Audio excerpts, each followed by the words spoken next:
Hi, and welcome to our Adobe Illustrator in Under 10 tutorial series where we discuss techniques in Adobe Illustrator in under 10 minutes. In this particular tutorial, we are going to discuss the Mesh tool in Adobe Illustrator. Now, the Mesh tool is essentially like taking a shape or an object and you create like a fence-like structure in the object that allows each anchor point that it creates to become editable. So if you look at a fence that's outside, or let's think about a metal fence that's at a park. Typically, it's woven with metal rods that interweave and interlock with each other. Now, think about each of those interlocking points being a different section that you can color or change the opacity to. That is essentially what the Mesh tool does. It gives you independent points that you can adjust and change accordingly. So we're going to start by dragging a rectangle out onto the board. So, and right now, let's change it to a better color. I don't like that color. So let's change it to a cyan. Now we have this rectangle on the board. What we're going to do is we're going to create a mesh with this rectangle. Now, use the U key on your keyboard, which will select the mesh tool that's in your toolbar, which is right above the gradient or next to the gradient tool and right below the perspective grid tool. And once you click anywhere, you'll notice if you're not inside the shape, it will not allow you to select it. It'll have a circle with a dash through it. But once you hover over the shape, it will add a plus icon and 4 square corners with lines in the middle. This is representing the actual mesh itself. So once we click, we're going to click dead center. You'll notice that it gives me 4 points that meet north, south, east, and west to where I actually place my point in the middle of this rectangle. Now, what I can do at this point is I can change each one of these new points and change the opacity. I can change the color that's attached to it, and we can watch it transition in a gradient to its connecting points. So let's start with the center point, and let's change that to a darker blue. And notice now it radiates outward in a radial gradient towards the edges of the box, which still have their original properties. I can change these points as well, and let's say I change it to another color, it will then adjust accordingly. And it's a smooth gradient. Now, this is perfect for specific types of shading that you want to look realistic. However, it is a very complex means if you're doing it for shading purposes for you to figure out how to get it to wrap around. And the reason why is because not all shapes are simple like this. More shapes are complex. So let's use our pen tool. Let's create a nice complex shape. All right, and we're going to change the color, and we're going to, let's get rid of this rectangle that we had out here,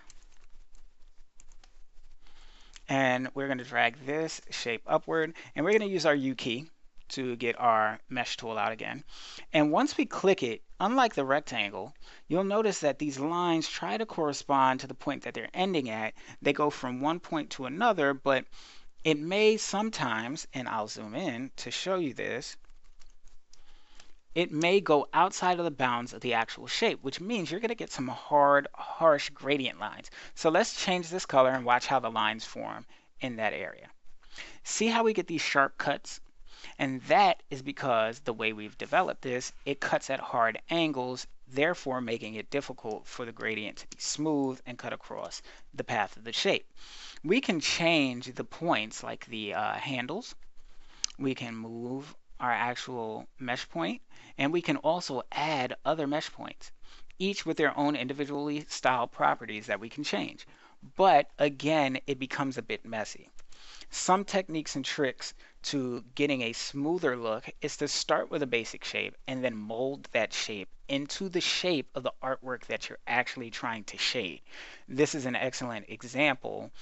You can look up, I guess, advanced mesh shading online if you want to get some examples.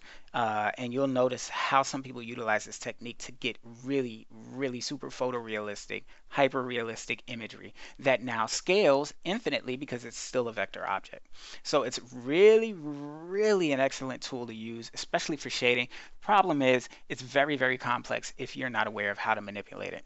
Now, what I'm going to also do is just drag out the rectangle again. I'm going to click this point, and I'm going to show you that you can also now move these points irrespective of one another. And then let's say we created our gradient at let's give it another color. You'll notice that it's given us a smoother transition for those colors. And we can adjust in a way that just makes it that much easier for those transitions. Essentially, if you were building a shape around this is what you would do. Now, there are some times you may have an object and you may not utilize that actual tool to click in the object. You may want it perfectly centered. And a good way, and we're going to change the color for this, for you to do that is to go into your object menu, and then you're going to go down to blend, and then you're going to go down to envelop, distort, and make with mesh. When you do that, it'll give you an option of how many rows and how many columns you want to make with your mesh. So we're going to click preview, and we're going to look at how it actually adjusts and gives you a mesh.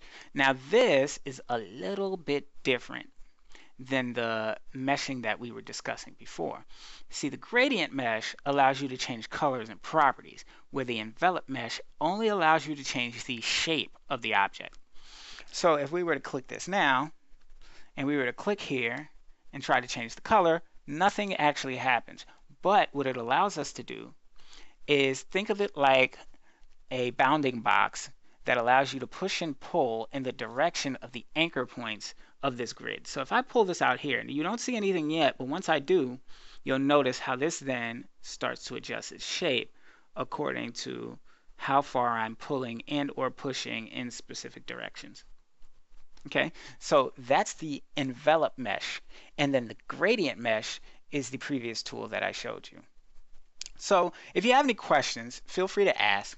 You can contact me online, www.theonewillfocus.com, or on all social media at theonewillfocus, all spelled out, TheOneWillFocus. And I look forward to seeing you guys in the next tutorial. Take care.